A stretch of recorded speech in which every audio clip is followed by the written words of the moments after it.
Thanks, Sanjina. I'll try not to put everybody to sleep before the very last two talks. So this is the Chowla floodplain. This is one of the icon sites in the Living Murray program. It's about 18,000 hectares of floodplain. It straddles the South Australia, Victoria and New South Wales border.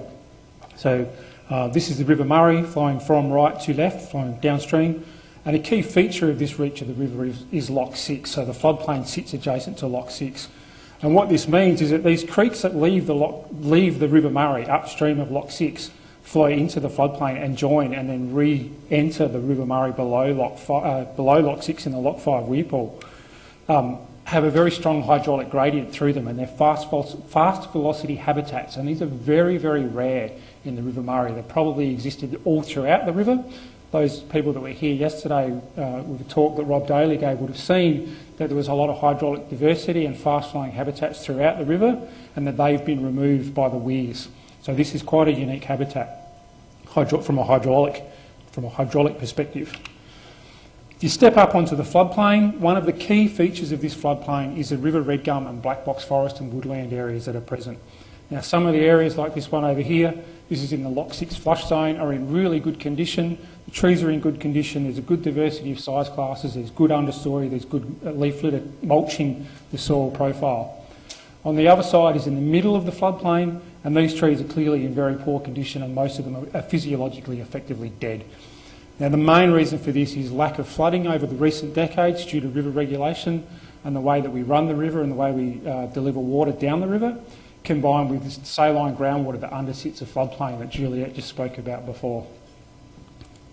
So, as part of a package of works to try to improve the condition on the floodplain or prevent the further decline in condition of the floodplain, the South Australian Government, in conjunction with the Murray-Darling Basin Authority, have built an environmental regulator on the lower part of Chowla Creek. This is it. This is what it looks like. Visually, for all intents and purposes, it looks just like one of the weirs on the River Murray. The key difference is at normal pool level, when it's not in operation, there is no hydraulic head across the structure. There's no stop logs in between the piers, and the river or the water flows straight through it. There's no hydraulic step. The way it works is by driving a crane with a lift arm, a modified excavator with a lift arm, and putting stop logs in between the piers to raise water levels when you need to do so. So this image, again, this is the River Murray along here. This red block here is Lock 6. These are the Anna Branch creeks. These are effectively permanent creeks running through the floodplain. This red triangle here is the main Chowla regulator, the photo I just showed you before. And there's 3 ancillary structures that sit adjacent to it that allow water levels to be manipulated. So this particular image, this is with Lock 6 at its normal operating height and QSA at 4,000 megalitres per day. So this is within entitlement range. And the regulator lifted from 16.3, which is about normal pool level, to 17.5. And what that will do is have a small variation in water level. So about a metre, a little bit over a metre of water level in the river, which is the same sort of change you would expect for a flow of about 20,000 megalitres per day. If you leave Lock 6 at the same height, but you have more flow coming into the state, so this is at 7,000 megalitres per day, you bring Chowla regulator up to 18 metres, you start to inundate some of these wetlands. So if I just drop back, you see some of the water starting to break out of channel in some small areas. If you then have, say, 8,000 megalitres per day, which is just above maximum entitlement flows, and you raise Lock 6 to 19.68 and the Chowla regulator to 19.1, you start engaging the floodplain. And then if you have 20,000 megalitres per day, you take Lock 6 to the top of piers and the regulator to 19.4 metres, you inundate pretty much all of the wetlands and large parts of the floodplain. So it's been built, and there was a commissioning or a testing operation last year. This is the hydrograph that was implemented as a testing operation. So this axis along the bottom is from the 1st of September to the first week of December. The blue line along the bottom here, so this axis is water level at the Chowla regulator. It is metres above AHD, so from 16 to 20 metres, so it's a 4 metre range. The blue line along the bottom is normal pool. The normal pool is controlled by QSA and the height of Lock 5. The blue line at the top up here is the maximum operable height of the regulator. So the testing is a mid-range sort of event. It's not the maximum that we could do, but it's not down low either. And you can see that it's quite short. So there were a few engineering things that needed to be tested, the hydraulics and the stability structure and reasons that needed to be tested. So this was not designed as an ecological operation, it was designed as a testing operation to test the structure and our understanding of the hydraulics and how it works. It inundated about 2,000 hectares of the floodplain, which is about 28% of the maximum achievable inundation using this structure. So what would we expect to see? So rivers under low flow conditions, this is a Lock 5 weep hole. What you would expect to see is that nutrients are being delivered into the system from upstream sources and that the carbon inputs are primarily coming from in-stream production. When we have scenarios like this, you would expect net productivity to be effectively zero, so very little gain in biomass in the system, and you'd expect that limited resources would be available to fuel the food web. Now this in itself is not normally a problem. It's part of the boom and bust cycle of high flows and low flows in an unregulated system. But when you have a heavily regulated system and you take too much water out of it or operate it in an incorrect way, those extended low flow periods with low productivity have serious implications for recruitment events, and that has implications for the long-term viability of the ecosystem. In contrast to that, if you look at periods of lateral connectivity where you have higher flows and you start engaging the river channel, you start wetting up vegetation on the floodplain and soils, you expect to see leaching of carbon and nutrients from that floodplain material very rapidly into the water column.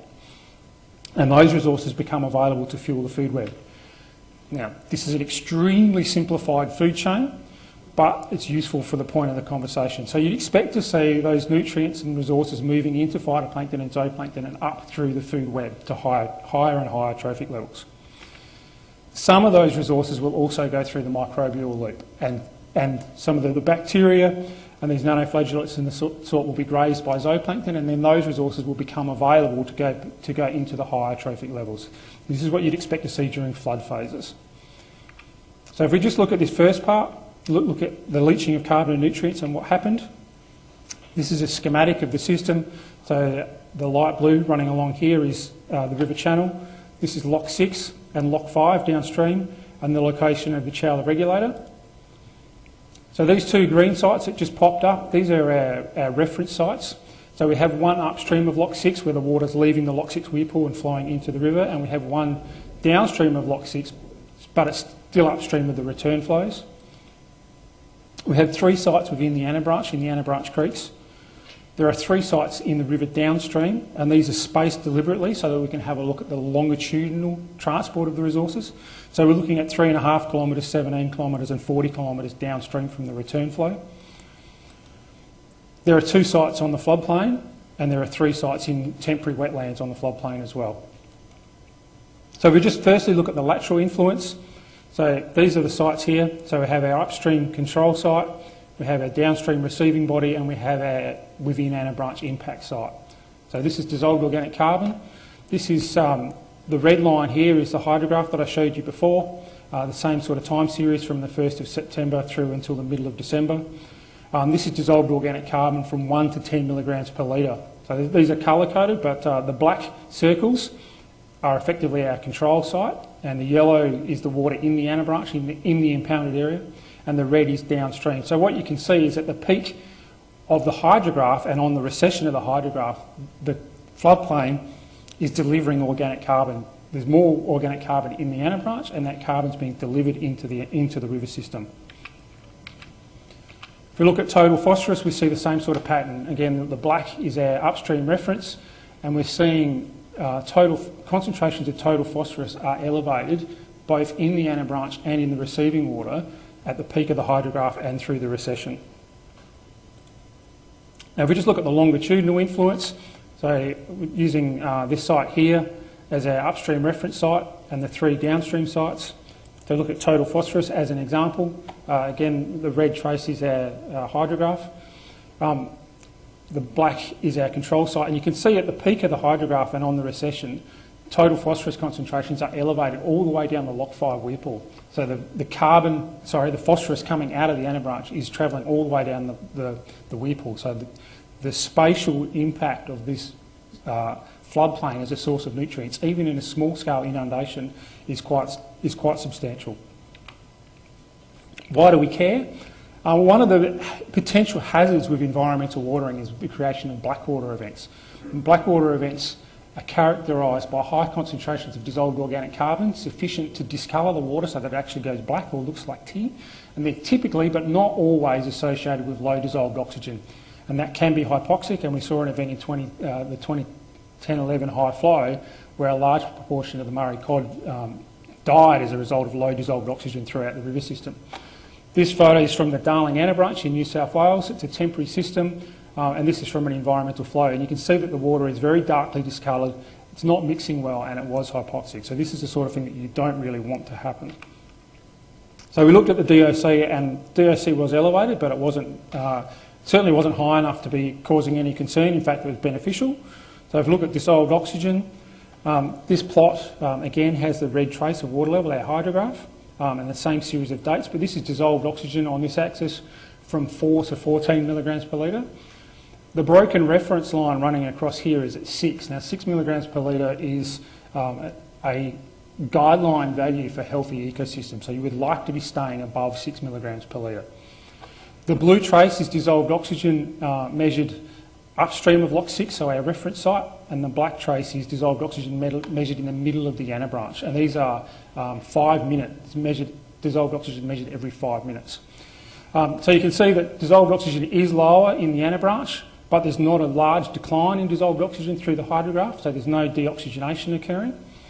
So this looks pretty good, but one of the key things that is of note is the difference in diurnal variation between the top and the bottom. So I'll just zoom in. So if we're looking at this particular period, so it's the same data set, I've just zoomed in. So you can see upstream, the daily variation in dissolved oxygen is very, very small upstream above Lock 6. But when you move into the Anna branch, the daily variation is quite large. So these upward peaks are gross primary productivity. So this is a combination of oxygen production by photosynthesis and depletion of oxygen by heterotrophic processes or respiration. And then at night you see a downward decline in DO, and that's due to combined respiration. We've still got to do the maths on this, but you can take those two values and calculate net ecosystem productivity. If we get negative values, we'll show that it's heterotrophic or being dominated by bacteria and fungi and those sorts of organisms. If it's positive, it's autotrophic, so it's being driven by phytoplankton and macrophytes. So the key difference in this slide is that upstream of the Anna branch, productivity is very low. In the Anna branch and downstream, productivity is definitely enhanced. So if we just look at one of the next steps in this very simplified food web, look at zooplankton and see what happened in zooplankton. Look at the lateral influence. So we're using our reference site here above the return flows and an impact site downstream and a site above the regulator. This is the same hydrograph, the same sort of time series along the bottom, but this is zooplankton abundance or microinvertebrate abundance in individuals per litre. And the black is our reference site, the yellow is the impounded area, and the red is the river channel downstream. And we can see at this time and here particularly that the Anna branch has a lot more zooplankton in it, and that those zooplankton are being delivered into the Anna branch and raising the abundance of food resources in the river channel. There's quite a dip here at the hydrograph, and this is a little bit unusual. It had me stumped for a little while. We would have expected this to be higher here, and particularly on the recession when that water is being drawn off of the floodplain and being delivered back into the channel is when you would actually probably expect to see the peak in zooplankton abundance. I think we've got a fairly straightforward explanation for that. So this overlay is daily exchange, or the percentage of stored volume that is fresh water from the river going into the Anna branch every day. So this access goes from 4 to 36%. So you can see at this time when it was zooplankton abundance was at its highest, the daily exchange was down around 17–18%. And as the hydrograph came towards its conclusion, the daily exchange increased. So at this point, it's up around 30% daily exchange, and we see a decrease in the relative abundance of zooplankton in the system. So effectively, they're being washed out. So the load is probably going, when we do the calculations on this, we expect the load to be really, really high, but the concentration to be fairly low, simply because of this increasing dilution as we get towards the end of the hydrograph. So I showed you data before on dissolved oxygen in the Anna branch itself. It's very important to maintain dilution. So we're looking now at one of the temporary parts. So this is an ephemeral system. This normally is dry. This is a wetland. So this is what the wetland looks like from the air. So the permanent creek is over here, and the water enters through this part of the floodplain, flows through here, spills into the wetland, and it functions effectively as a terminal system until water levels come up high enough that it then starts to flow out the back of the wetland and around these sand dunes and back to the river. And so we're talking about water moving from here through into the wetland and sitting there until it gets full enough that it then goes out the back and then starts to function as a flow-through system. This is the dissolved oxygen data. The red trace is the hydrograph. The dissolved oxygen from 0 to 28 is very high, but it's useful for visually looking at the data. As it starts to fill, it's up around 10 or 12 milligrams per litre. This is our 6 milligram threshold that in a permanent system you wouldn't want to go below. But you can see that as the wetland fills and the organic material in the floodplain is wet up and that material is released into the water column and becomes available to heterotrophs, so bacteria and fungi can start to use it, that dissolved oxygen crashes really, really rapidly. And it's not until water levels continue to rise that the system actually fills up and starts to spill out the back, that it is no longer functioning as a terminal system, but is starting to function as a flow-through system that dissolved oxygen improves. And once it's functioning as a flow-through system, dissolved oxygen gets back up in the range that we would like to see it in. So this emphasises the importance of dilution in these floodplain systems. So just the key points. The floodplain definitely functions as a source of carbon and nutrients all the way to the bottom of the Loch 5 Whipple and possibly below. And this is with 2,000 hectares of floodplain, so less than 30% of its maximum operable range. So we would expect to see a much greater influence as water levels come up and bigger events are put in place.